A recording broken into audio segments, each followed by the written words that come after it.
Bienvenidos a un episodio más de Escena del Crimen. Hoy les voy a llevar al año 2019. Un caso violento, sangriento, que en realidad tendría que haber sido una situación controlada por las autoridades, pero no se esperaban que se trataba de una emboscada. Recordarán al famoso narco peligroso, violento y conocido por sus conexiones no solo con el narcotráfico, sino que también con el narcotráfico. El alias de Zamora, de seguro que les va a sonar. Aquel caso donde él era llevado de una diligencia judicial en Sajonia hasta su lugar de reclusión, terminó en una emboscada y la víctima de un balazo fue el comisario Félix Ferrari, el encargado policial de la zona. Bienvenidos a un capítulo más de Escena del Crimen.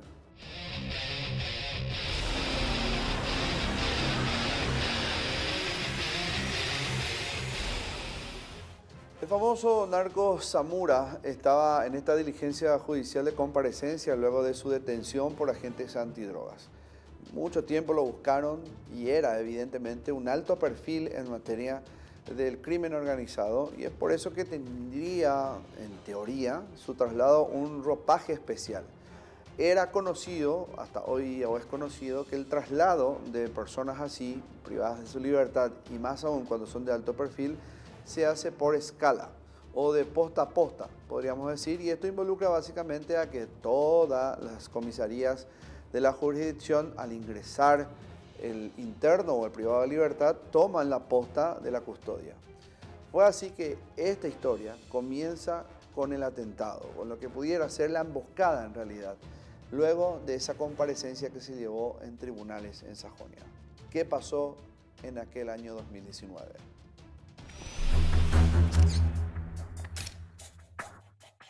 ¿Qué pasó?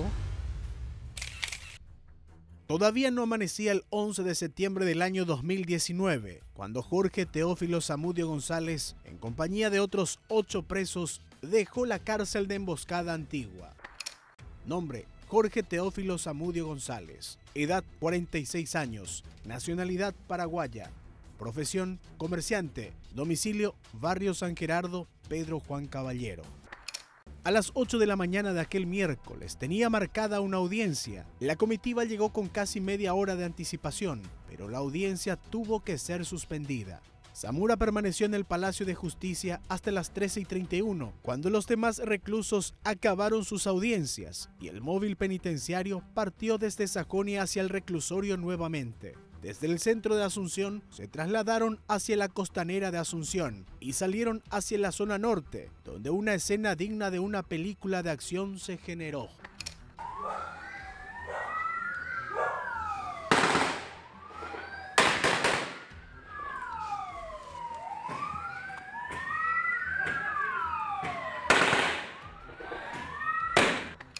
La tranquilidad se rompió abruptamente cuando un grupo de 8 desconocidos, fuertemente armados, vestidos con indumentaria de la SENAT y portando chalecos antibalas, interceptó el vehículo. Inmediatamente comenzaron a disparar contra los policías, desatándose un tiroteo. En medio del caos, el comisario Félix Iván Ferrari, subjefe de la comisaría, recibió un disparo, al igual que el suboficial inspector Carlos Araujo, quien fue gravemente herido e ingresado a cirugía. 2 guardiacárceles también sufrieron heridas de gravedad y más tarde se reportaron civiles heridos durante el incidente. Nombre: Félix Antonio Ferrari Yudis. Edad: 43 años. Nacionalidad: paraguaya. Profesión: policía. Domicilio: Barrio Bellavista, Luque. El origen del operativo era claro: liberar a Zamora. Los asaltantes, con una logística meticulosamente planificada, utilizaron una camioneta Fortuner modificada para embestir el vehículo policial. Varios individuos armados, incluyendo uno con una K-47, descendieron del vehículo y tomaron control de la situación. Tras liberar al narcotraficante, huyeron en vehículos pequeños, algunos de los cuales fueron robados en el momento, según las denuncias. Bạn đây hindi era No. Se rogan donde ves o sa bukai pa se jusa hace hospital ve se a hawa hace el hospital ve te patrullera topa ve ore we ha en hago Đây qua là mi taru su. se cuñado Ande ro allá. se vaya Ha e oniko apera ebio. O hubo escuelas na O escuela, ojo de caja no. O hubo escuelas na y maneras ahí.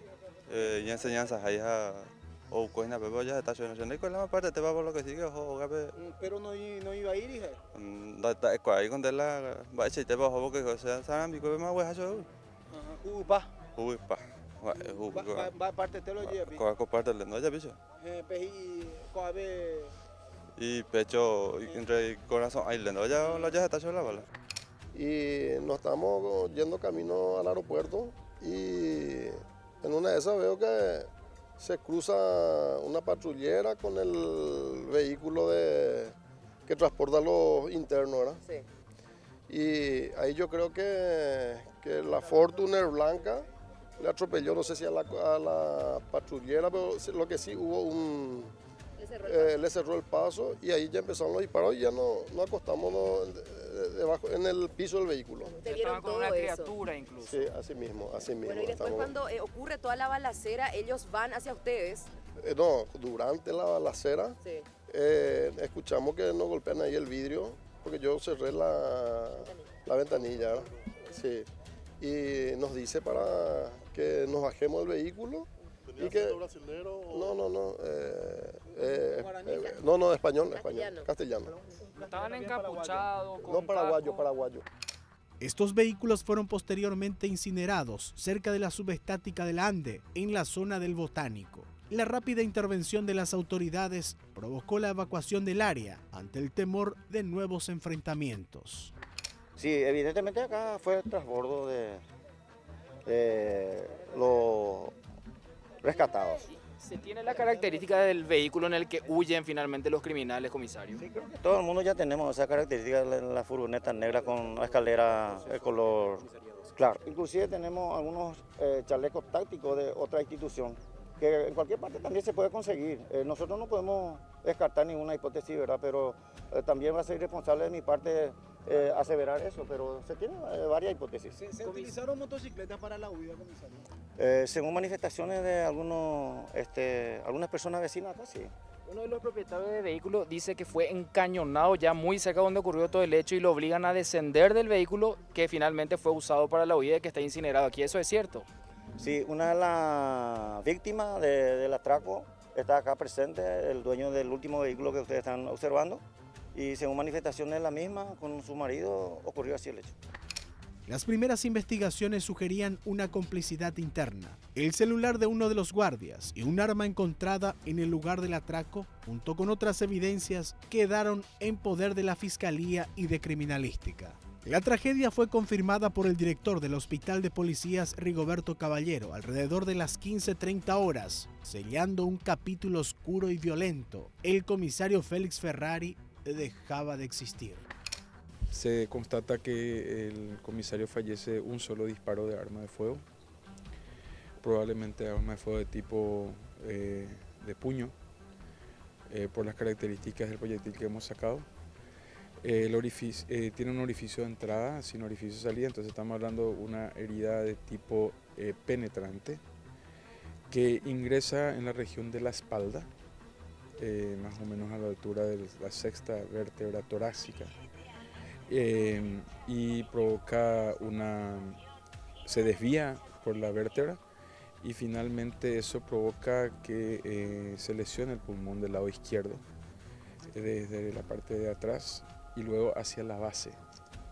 Se prolonga esta herida con una perforación del diafragma, de la cúpula del diafragma. El diafragma es el músculo que separa el tórax del abdomen, la cúpula del diafragma del lado izquierdo, y termina perforando el estómago, en la cúpula del estómago, el fundus del estómago, y finalmente la bala se aloja en esa zona.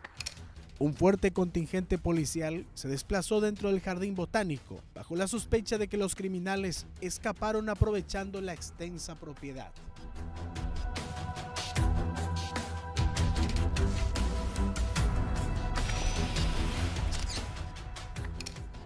Jorge Teófilo Zamudio González. Para algunos medios de comunicación, para el periodismo en general, era cortar la cosa y era Zamora o, a lo sumo, Teófilo Zamudio.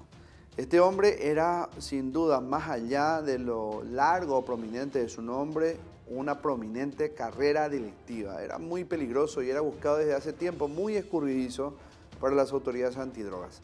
Tanto fue así que en varias operaciones logró escapar, pero llegó su día. Como a muchos, llegó el día en que finalmente lo detuvieron y estaba involucrado con una alta carga en medio de un allanamiento que permite también el comiso de grandes cantidades de droga. Así que fue que finalmente lo atraparon. Pero para conocer más aún de su personaje, este es el perfil de Zamora.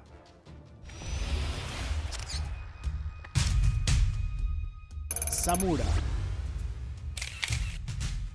Jorge Teófilo Zamudio González, Zamora, nació en la ciudad de Capitán Vado. En su natal ciudad empezó a incursionar en el mundo del tráfico. Desde temprana edad, los conflictos con grupos rivales lo llevaron a trasladarse a Pedro Juan Caballero, donde se asentó según registros de la Policía Nacional.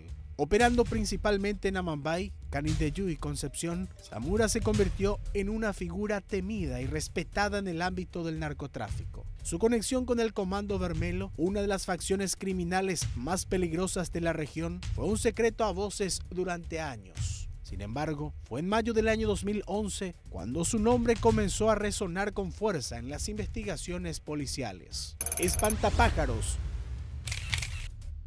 6 de mayo del año 2011. El operativo inició a las 11:40. Agentes de la SENAT incursionaron en una pista clandestina ubicada en la estancia San Joseí en San Alfredo, departamento de Concepción, donde encontraron 370 kilos de cocaína. Otro procedimiento se realizó en un hangar privado en San Juan Bautista, Misiones, donde fueron detenidos 5 paraguayos, 2 argentinos y un chileno. En aquel tiempo, Zamora venía siendo grabado por teléfono, coordinando los envíos de droga desde Bolivia hacia una pista clandestina para su redistribución por tierra hacia el mercado brasileño. La SENAT todavía no tenía el nombre de Zamora, hasta que lograron conectar su número telefónico y vincularlo al esquema. 7 años permaneció escondido Zamora hasta el 10 de octubre del año 2018. Esa fue la fecha en que el ala paraguaya del Comando Vermelo quedó sin su más importante líder. En la frontera con Brasil, una zona rural de Bellavista Norte, la SENAT atrapó a Jorge Teófilo Zamudio González, Zamora. Teófilo tenía la cédula de otra persona, pero no pudo burlar a las autoridades. De hecho, se manejaba con varios documentos de identidad paraguaya, lo que revelaba las conexiones de alto rango que tendría con funcionarios de la policía. Con una flotilla de avionetas, su grupo transporta drogas desde Perú, Colombia y Bolivia al Brasil. Era considerado uno de los máximos proveedores de cocaína al vecino país, donde figuraba como un asociado principal del Comando Vermelo, cártel contrincante del primer Comando Capital. La SENAT tenía información de que inclusive llegó a incursionar en la producción de cocaína. Algunos miembros de su organización fueron sorprendidos con elementos químicos para elaborar la droga. Cuando se dio su rescate, estaba procesado por tráfico de drogas, asociación criminal, tenencia ilegal de armas y abuso de identidad.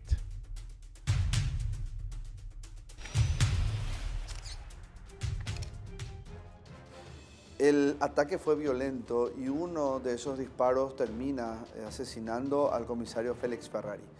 El disparo ingresó a traición, perforó primeramente la patrullera en la que él viajaba e ingresando por la espalda termina de a poco acabando con su vida. Una agonía que tuvo su tiempo, pero que en teoría él no la habría sentido al menos, la muerte según las cuestiones técnicas forenses. Pero para profundizar en lo que hace el reporte del Ministerio Público a través de su forense en aquel momento, decía este resumen que tenemos lo siguiente.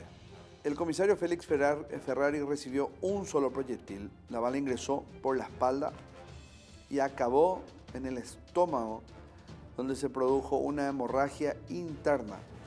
La pérdida de conciencia fue casi inmediata, pero el fallecimiento demoró varios minutos, según lo explicó en aquel momento el médico forense Pablo Lemir, director de Medicina Legal. Se decidió hacer una autopsia del tórax y del abdomen, de donde se extrajo la bala disparada con una munición simple.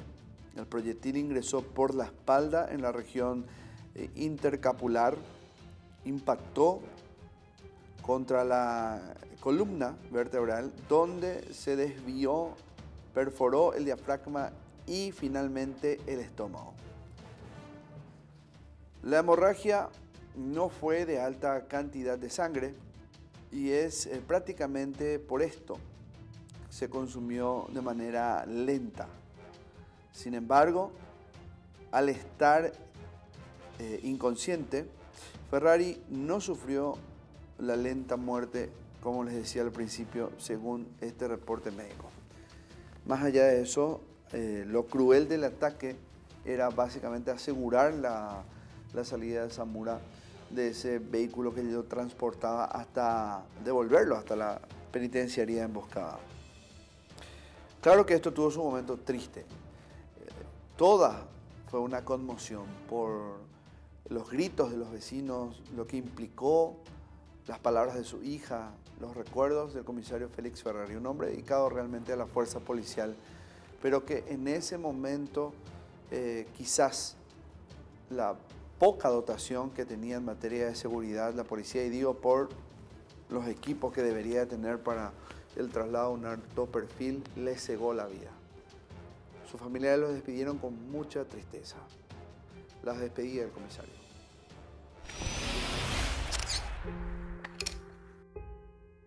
La despedida.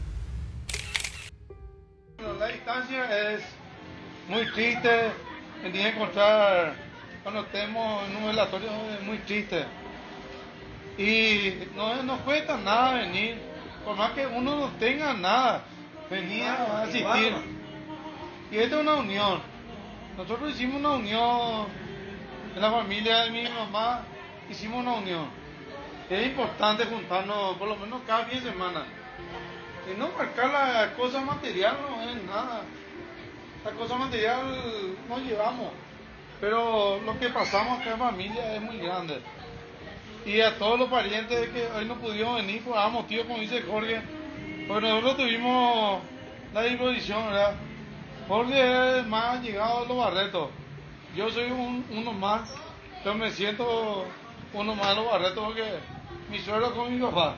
Mi papá no está en mi suegro, a nosotros nos apoya, a todos los, a mi cuñado, a Víctor, a todos. No tiene como un hijo. Y ojalá que no sea la primera o última vez. Y mi casa está disponible para todos.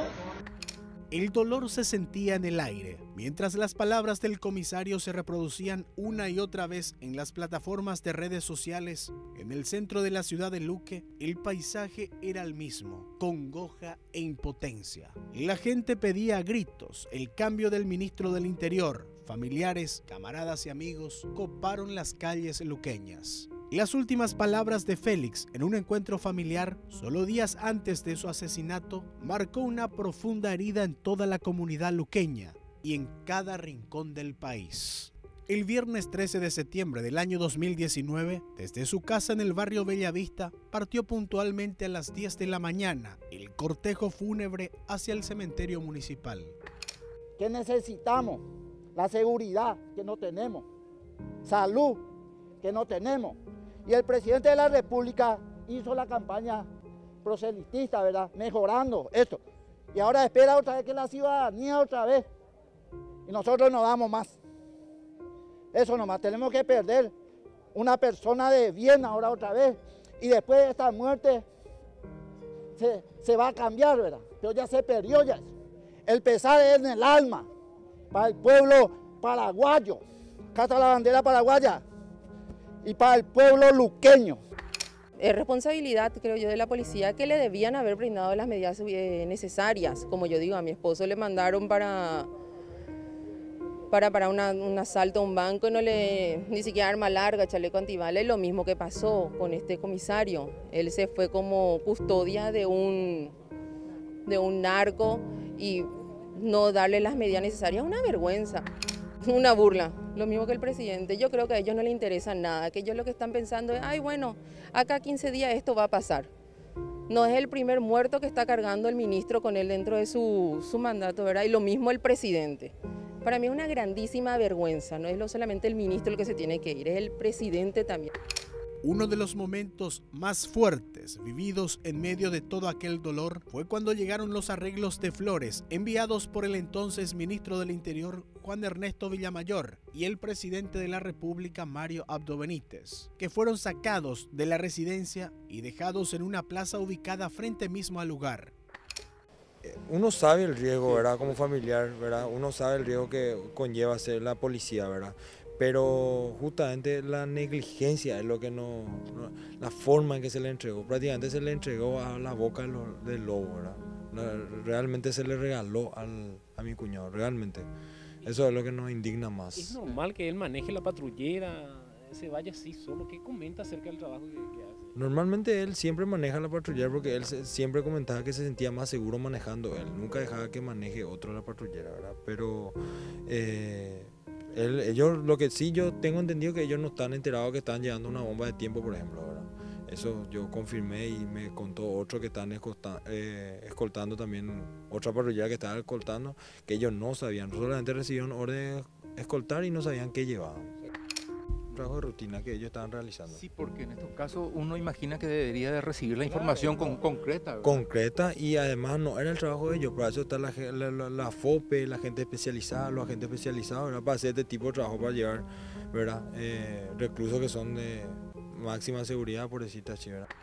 Félix comenzó su carrera policial en el año 1996, cuando fue nombrado cadete del Colegio de Policía. Realizó sus estudios en la Escuela de Especialización Profesional y en la Escuela de Aplicación para Oficiales. También cursó el programa académico de Maestría en Gestión y Asesoramiento Policial. No contaba con ninguna sanción administrativa, tampoco antecedentes policiales ni judiciales. Su muerte acarreó una serie de cambios. El primero en renunciar fue el ministro de Justicia, Julio Javier Ríos. En su lugar asumió Évero Velar. En la cúpula policial asumió como nuevo comandante el comisario Francisco Resquín, en lugar del comisario Walter Vázquez, y como subcomandante asumió el comisario Luis Arias, quien estaba al frente de la Interpol, en reemplazo del comisario Eladio Sanabria Morán.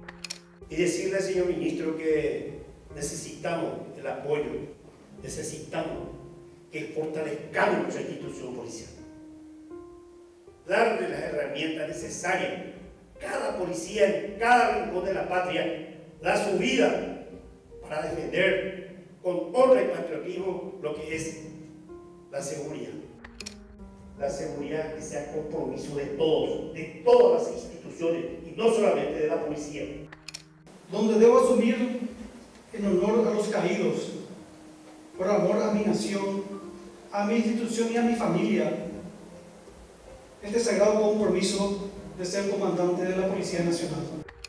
Hacia finales del mes de septiembre, la Policía Nacional dio apertura a la sesión extraordinaria del Tribunal de Calificaciones para tratar el ascenso de varios comisarios generales y también el ascenso póstumo del comisario Félix Ferrari.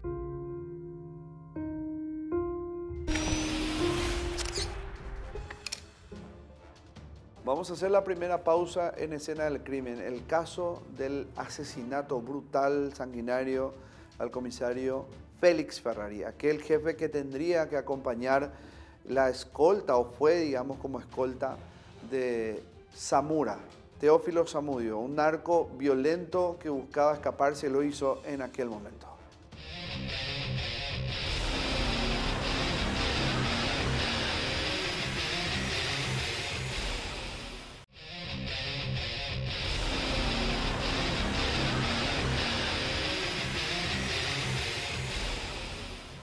Teófilo Zamudio González, alias Zamora, era un narco peligrosísimo por aquellos años 2000, entre 2015 y 2019, que se supo bastante de él por sus conexiones con el narcotráfico, el armatráfico, el crimen de frontera.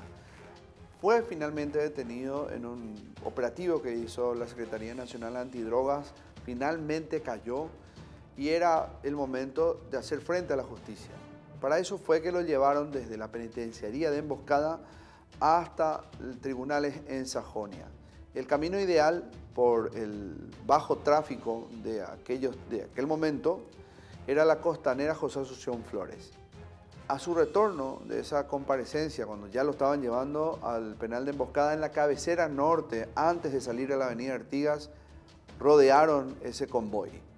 A balazos lo sacaron a Zamora de ahí y uno de esos balazos mató al comisario Félix Ferrari. ¿Qué habría ocurrido en aquel momento tras saberse todo lo que había sucedido, la autopsia, saber lo que implicó aquel ataque, por dónde perforó la bala? Pues se comenzaba a hablar sobre las deficiencias que tuvo el traslado administrativa, las responsabilidades administrativas y operativas de aquel momento. Los presentamos de esta manera.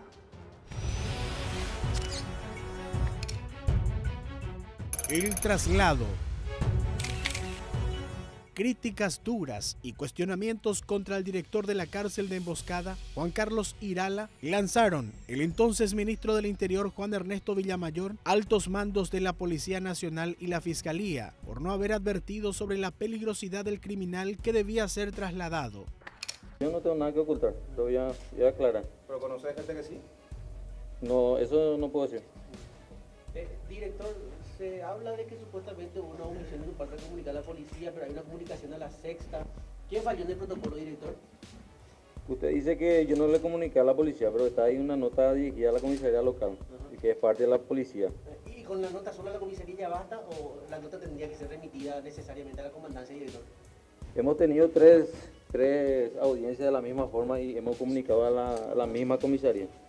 Sobre mi cliente no encuentro que haya hecho punible por esto, que lo que él hizo es incumplir una resolución ministerial. Yo les iba a decir una cosa, a ver, cuando uno incumple una resolución, ya sea administrativa, de cualquier índole, por ejemplo municipal, administrativa, lo que uno comete es una falta, y la falta sí se sanciona, pero se sanciona con sanciones administrativas.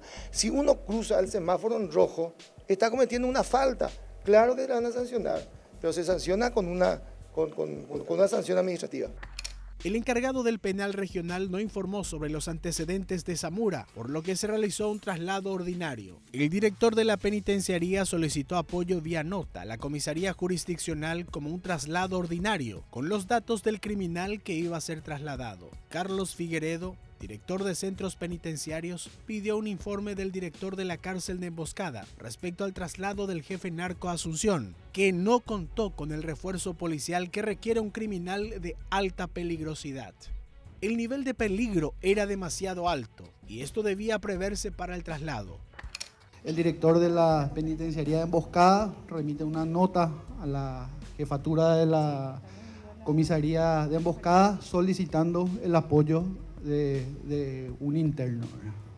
Siendo que existe un protocolo para el traslado de internos denominados de alta peligrosidad que se encuentran sindicados como integrantes de alguna facción criminal. Específicamente se toman mayores cuidados para el PCC y para lo que es el Comando Bermelo. Él mismo remite una nota solicitando el apoyo con personal de la Fuerza Operativa de la Policía Nacional, de la FOPE, para trasladar a internos de alta peligrosidad. En este caso, el Ministerio Público se encuentra abocado a las investigaciones. Vamos a determinar por qué no se dio cumplimiento a este protocolo, para ir delineando la responsabilidad de las personas encargadas del traslado de los internos. De acuerdo con las informaciones, la nota incumplió con los procedimientos de solicitar expresamente el acompañamiento del grupo táctico y de tratarse de un criminal de alta peligrosidad. No, un criminal de esta índole y con el operativo que se montó para rescatarlo, evidentemente requiere una cobertura mucho más sofisticada. El tema, como le digo, es que el protocolo determina que el director tiene que establecer qué peligrosidad tiene esta persona y comunicarle a las autoridades policiales, y en su caso requería ayuda de otros organismos como Senat, por ejemplo. En el capítulo 6, los guardias, exploramos justamente ese punto. ¿Qué responsabilidades tuvieron los guardiacárceles? Funcionarios administrativos, pero con una función operativa que acompañan en todo momento a los privados de libertad a lo que tiene que ver con las diligencias propias de cada caso. ¿Realmente estuvieron involucrados a varios en lo que fue la liberación de Zamora, de la comunicación con el grupo operativo que a balazos lo sacó de ese móvil convoy, de ese convoy o ese móvil traslado. Al menos 7 fueron demorados en las primeras horas y comenzaba la intensa búsqueda de quién fue el soplón.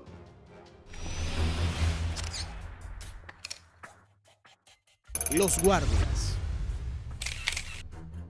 7 guardiacárceles y 3 civiles fueron los primeros en ser detenidos luego del operativo rescate. En las últimas horas del miércoles 11 de septiembre, los guardiacárceles fueron llamados a declarar ante los fiscales Marcelo Pecci y Alicia Saprissa. José Gómez y Ángel Cuevas fueron los primeros detenidos. Sus viviendas en la ciudad de Emboscada fueron allanadas por la fiscal Alicia Saprissa. Es una indagatoria propiamente un medio de defensa, pero que, como le dije, tiene ese alcance. Y bueno, la incidencia las tendrán los elementos para formular los requerimientos pertinentes. Los elementos de pruebas concretamente contra estos guardias, ¿cuáles son? ¿Qué consiste? Ciertamente tenemos versiones, tenemos testificales y también tenemos filmaciones de los sistemas de circuito cerrado. ¿Cuántos guardias hay detenidos y cuántos serían imputados? No, ¿cuántos serían imputados? No lo puedo adelantar. Pero van a haber imputados y son 7 en este momento los que están aprehendidos. ¿Los 7 depusieron de ellos? Sí, hicieron uso de su derecho de declarar. En la propiedad de Gómez encontraron un bolso cargado de dinero en efectivo. También notaron que tenía lujos y vehículos. Hicimos los allanamientos ahora acá en la zona, 2 específicamente. Uno en la vivienda de uno de los guardias de seguridad de apellido Gómez y el otro acá que estamos en la casa de Cuevas, otro guardia. En la primera vivienda encontramos dinero en efectivo, aparte de otros documentos que vamos a analizar en profundidad mañana. ¿Mucha plata? 8 millones aproximadamente. Trascendente más que vemos sí una diferencia importante en cuanto al estilo de vida entre este guardiacárcel y el otro. El otro tenía linda casa, doctora. Podemos decir que estaba una casa nueva a estrenar prácticamente con un buen equipo a nivel de electrodomésticos, muebles y bastante equipado. ¿Autos? También vehículos. La mamá tenía un vehículo, el hermano otro vehículo y sabemos que ya tenemos identificado el vehículo propiedad del guardiacárcel. ¿Qué tipo de vehículo sería? Los datos acá no tengo en mente, pero ya está bajo resguardo y custodia para proceder a su verificación. ¿Qué otros elementos llamaron la atención, ya que mencionaste? Documentos que van a ser analizados. Además de ellos, también fueron demorados Celso Eduardo Galeano Escobar, Antonio Ramírez Uliambre, David Álvarez Núñez, Gerson Rolón Ayala y Milden Fernando Martínez, pero horas más tarde fueron liberados nuevamente. Familiares de uno de los guardias, Ángel Manuel Cuevas, afirmaban que llevaba una sacrificada vida y que solo era un chivo expiatorio. La verdad que le culpan políticamente, le metieron a mi sobrino en este. Él es inocente. Él es demasiado sonso. Él es un sonso, muy sonso. Y muy bueno. Lo único que puedo decir es eso, le metió le echaron una esposa en la boca del lobo. Acá hay mucho, le utilizaron. Según sus parientes, se quejaron del procedimiento policial y fiscal, asegurando que se encargaba de la salud de su madre enferma. La fiscala me dijo que solamente llevó el chill, memory y un papel, nada más eso. Después se fueron. Y nosotros queremos saber por qué lo que rompieron todas las puertas y eso encima de la casa de mi mamá. ¿Por qué hicieron eso haciendo que nosotros teníamos la llave? Y ese es donde vive mi hermano, pero ese no es la casa de mi hermano, es la casa de mi mamá que mi mamá le da, porque él no tiene casa, 12 años. Está trabajando él, pero él no tiene casa y quiero que se vaya a ver si tiene muebles lindos y eso. No, él no tiene nada. Él es mi sostén. Él me cuida, me mima, me compra mi remedio. Solamente trabaja para mí. Tiene un hijo que tiene que mantener. Y solamente él puede ser, porque el hijo que yo tengo acá se queda conmigo para cuidarme. Hace cosas así de fritura para vender, para sostenernos.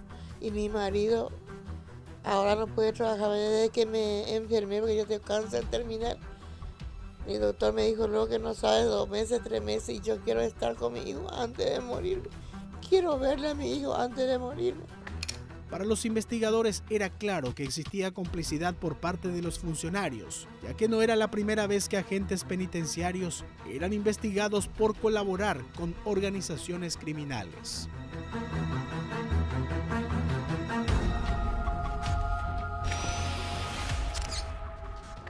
En el capítulo 7, algo realmente llamativo, por no llamarlo así insólito, porque hemos visto tantos casos, y tiene que ver con la casa donde se habría planificado, donde pernotaron, imaginamos, a lo mejor por mucho tiempo, los que se encargaron del rescate de Zamora.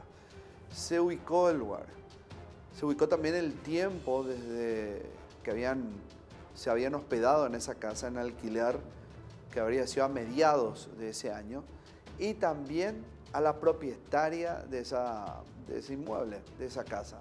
Y ahí es que resulta ser una magistrada. Lo llamativo de todo, en realidad, está en que esta mujer, esta profesional del derecho, se habría cerciorado supuestamente de a quién le estaba arrendando la casa, tras chequear la documentación que le había presentado sus huéspedes. Este es el caso.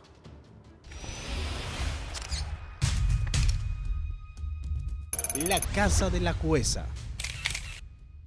Sargento Martínez y Vía Férrea, número 2034, en el barrio Santísima Trinidad de Asunción. La casa, propiedad de la jueza. Los primeros procedimientos de la Policía Nacional se centraron en seguir los pasos previos al rescate, hasta que llegaron a la vivienda donde estuvieron hasta minutos antes de interceptar el móvil penitenciario. Vecinos de la zona informaron a las autoridades que de ese sitio salieron los vehículos que se desplazaron hacia la costanera norte para ejecutar el operativo rescate. Fue así que llegaron sorpresivamente hasta la casa de la jueza de la niñez y la adolescencia, Josefina Cuellar.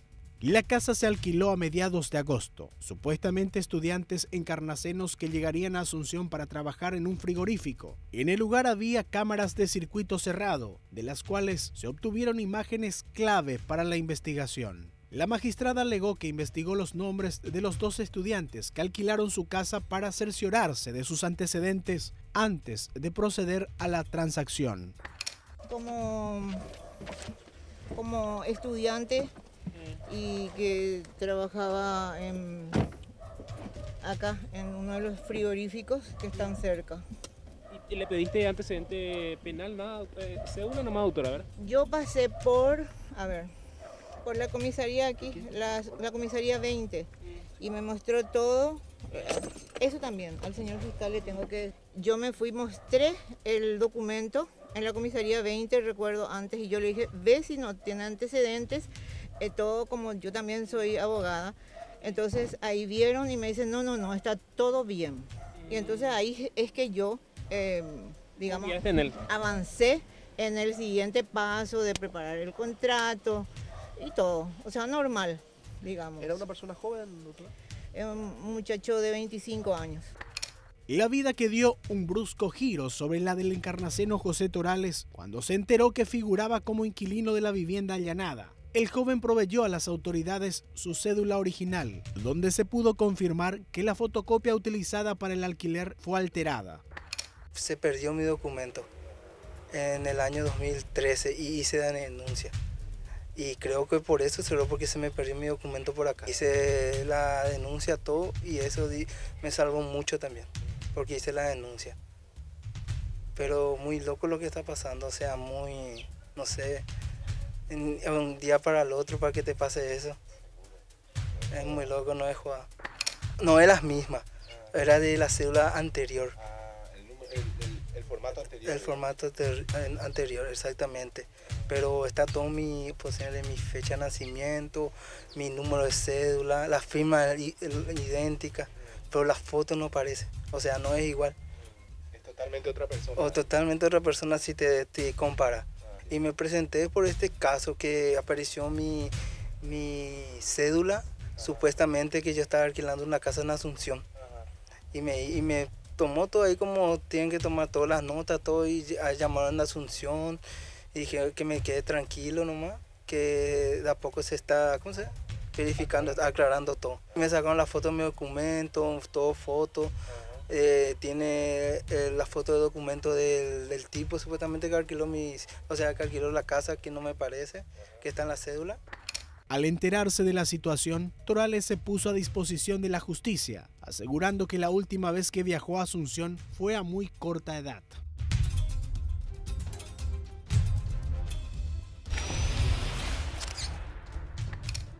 Capítulo 8, la fiscal. Y hay cuestiones aún que nos siguen llamando la atención en esta investigación, o lo que después de mucho tiempo de observar el caso, de volver a leerlo, de analizarlo, uno por lo bajo queda confuso, ¿verdad?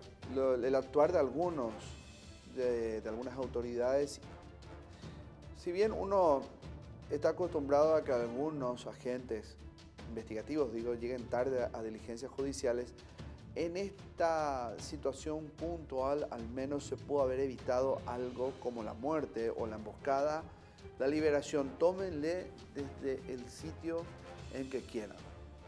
Pero la cuestión es que si la fiscal en aquel tiempo quizás llegaba ahora a aquel interrogatorio en Palacio de Justicia, la cuestión pudo haber sido diferente.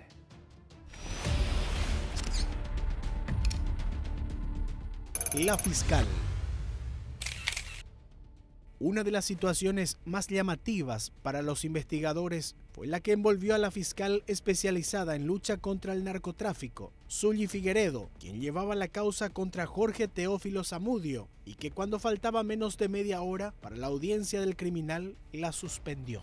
La entonces fiscal general del estado, Sandra Quiñones, ordenó la desvinculación del agente y su reasignación en una fiscalía ordinaria de la ciudad de Luque. Figueredo fue sometida a un sumario por lo ocurrido. Su nota de justificación de ausencia remitió 20 minutos antes del inicio de la audiencia. Figueredo informó que no iba a participar de la audiencia a las 7:39, mientras que la audiencia estaba fijada para las 8 de la mañana. En el documento argumentó que iba a ausentarse debido a que tenía que realizar declaraciones indagatorias con respecto a un procedimiento que realizó el día anterior a la audiencia de Zamora. Al momento en que se recibió la nota de la fiscal, Zamora ya había sido trasladado desde la Penitenciaría Nacional de Emboscada hasta el Palacio de Justicia de Asunción, donde debía realizarse la audiencia. Los investigadores aseguraron que si la fiscal avisaba que iba a faltar mucho antes, la audiencia hubiera sido suspendida temprano y no se lo iba a trasladar al peligroso reo hasta la capital, y por ende no iba a ser rescatado el criminal. Vamos a hacer la última pausa aquí en Escena del Crimen, en el caso del atentado, el asesinato del comisario Félix Ferrari, cuando rescataron a Teófilo Zamudio, alias Zamora. Primera parte, pausa y ya volvemos.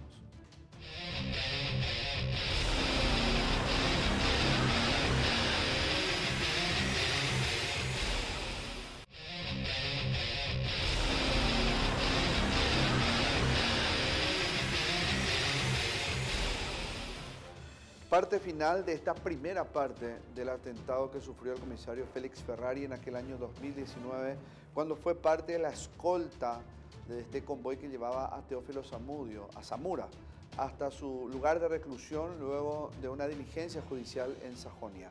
Estaban conduciendo sobre la costanera, cabecera norte, y antes de llegar a su conexión con la avenida Artigas, los habrían rodeado, emboscado, y terminó de esta manera, con el comisario Ferrari muerto. Aquello fue un escándalo de magnitudes preponderantes que comenzó a salpicar a muchos funcionarios de media verticalidad, por decirlo así, como funcionarios penitenciarios. Sospecha sobre algunas personas que arrendaron la casa donde se hospedaban los sicarios, entre otras cuestiones. Ponemos punto final a esta primera parte, invitándoles a ver la segunda parte del próximo domingo. En esta segunda parte vamos a abordar en esencia quién dio la orden de liberar a Teófilo Zamudio, quién estuvo detrás, el financista de todo esto, y qué más pudo abarcar los hechos de corrupción que rodearon a la liberación de Teófilo Zamudio. No se olviden de ver este capítulo, la primera parte, en nuestro canal, en Unicanal. Están todos los capítulos de Escena del Crimen. Nos vamos a reencontrar la próxima con la segunda parte. Adiós.